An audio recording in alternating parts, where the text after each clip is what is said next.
Good afternoon. This is the weather with the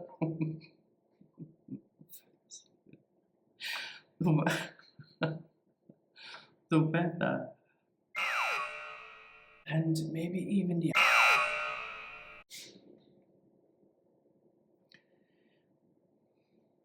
no.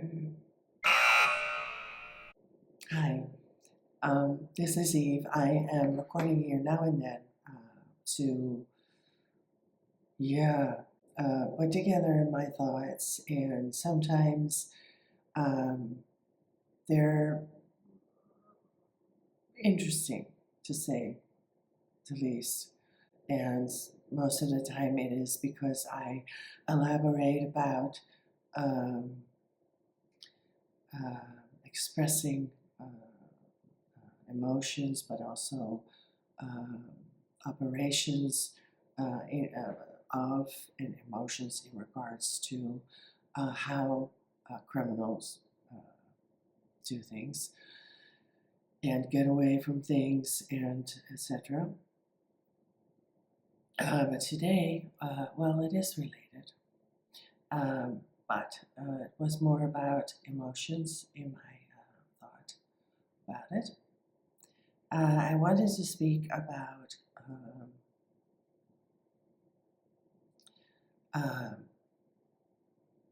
getting there. And I guess that's how I'm going to say it. And about not getting there, and consequences, and what it all means. So to start with, what my thought also really started with today about it was how I'm sort of stagnant or stagnated or stopped at my current class. It's sort of an automatic pilot, the feeling that just stops. And I force myself, I do my study, it's not as fast as I want to, but why? And so what I've really felt along the way is that it has been very degrading. You see, I have all through my life somehow, let's say, walked into being able to tag along without name mentioning or payments of a lot of movie and TV and music making. And for me, this was always really fun, very special, and just wonderful. And I want to go back into it. And so for a while there, because I didn't really have that same lifestyle anymore, I suppose, I had to do it myself. And I run into people saying, of course, things like, okay, so what is your experience or education or a resume? And I can't really say it. I can say it, but I was always told that it would be a secret. But besides the point, if you say it, it's just a saying. Let's say this video has this chair here in front of me, right there, and this is an example. This isn't it, but let's say, for instance, that I say that I helped create it. Let's say, for instance, that I said it had to be this color, the pillow had to look like this, and that's how we started making these. And then obviously the person hearing that is going to say, well, either, okay, sure, why not, or Why would I believe that? And especially when it becomes a bigger thing, people aren't going to just believe that. And so, in that position, I have been forced to show what I can do by going back to level one, like child level. For me, it's not children, but in comparison, all the way down to the base of the whole thing, and they're starting to study. Now, there are plenty of things that I like about it, and there are plenty of things that I love about it, but it is taking me down to a level of education that I definitely do not need in relation to the extreme ability that I then have, looking at the things that way beyond up there, way beyond down the ladder, is where I have to start. And so it will come down to having to study that for a long period of time, just to show that eventually I could do it. I was that person on that top. And then comes the thought, this is why I'm recording it, because I really thought that it had some deepness. Is it so deep in your soul that you don't want to do it anymore? And do you that way lose it? And or even, have your emotional downfall with it? Or will you do it? And then look at like Van Gogh, never being made, having to, or having had cut his own ear to get into attention the fact that he was good at what he did, and never reaching anything with that until his death. And only after his death, people saying, now we'll make something of him.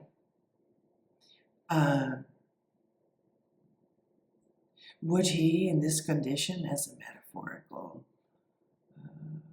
thought, have done a class way beyond a letter downwards to abilities that are for then indeed children, if he was asked to do so, to show someday that he was that extremely good? Or would he have cut his ear off or just killed himself? And that's the point that I was recording this for. Because is it worth it when your emotional level is at that state? If you are someone that can do it and you have to go to that extreme and be treated like the utmost not good at it kind of person, and then comes others benefited from all your work and just wouldn't even put your name on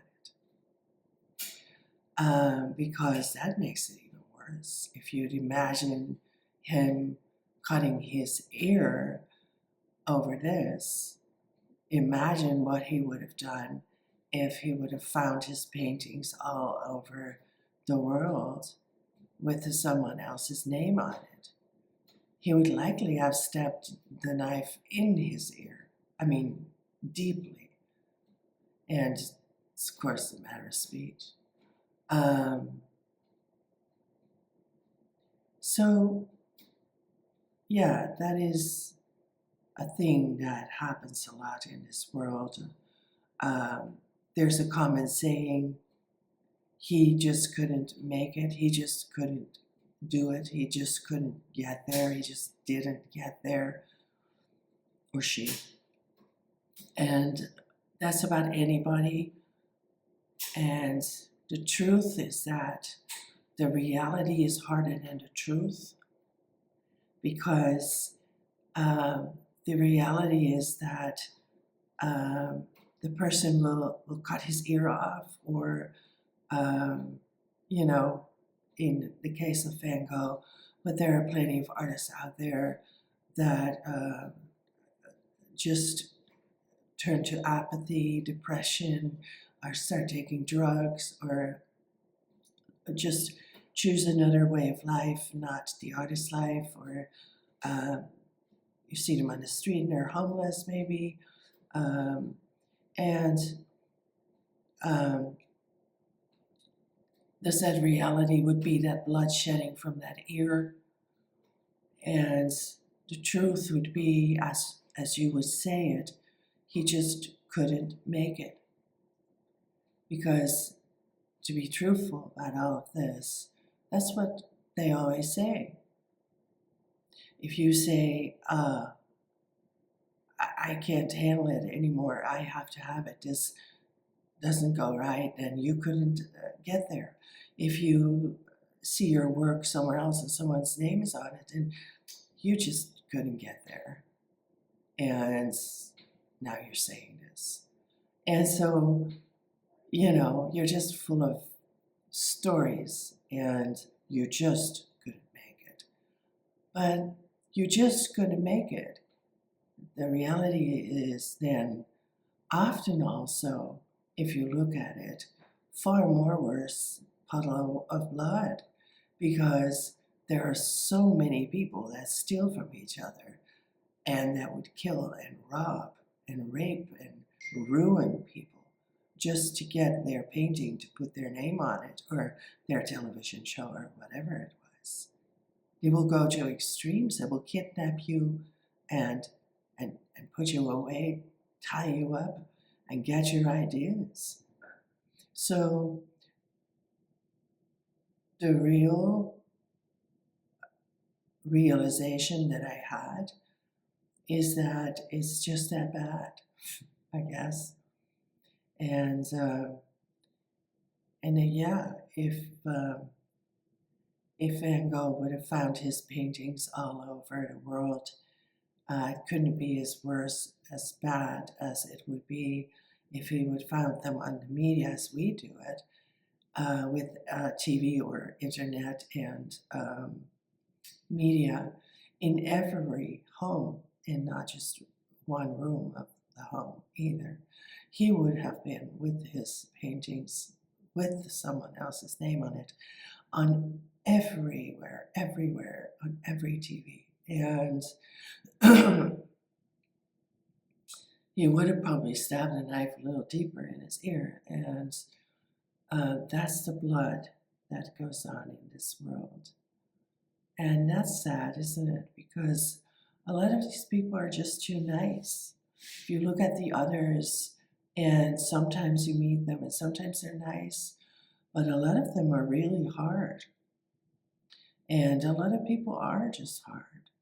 You know, you might just want to steal a bag from a doctor, and he might just say, if you try it, I'm going to kill you.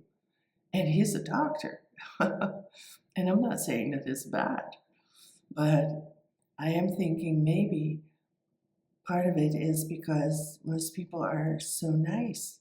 Most of those people are introverts, kind, sweet people that, well, just ask you nicely, what do you think of my work? Or do you mind trying me out because I'm that good? Or, you know, and they'll never ever get there, no matter how good they are.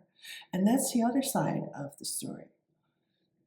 If the studio wants to make a lot of money and lost its ability to, or just can't think of a way, and this one person has this brilliant idea,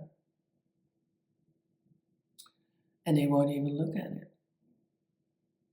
Because look at the lines outside the buildings with people that want to be there. and work for them, and 90% might have some or a lot of talent, and 10% is really good.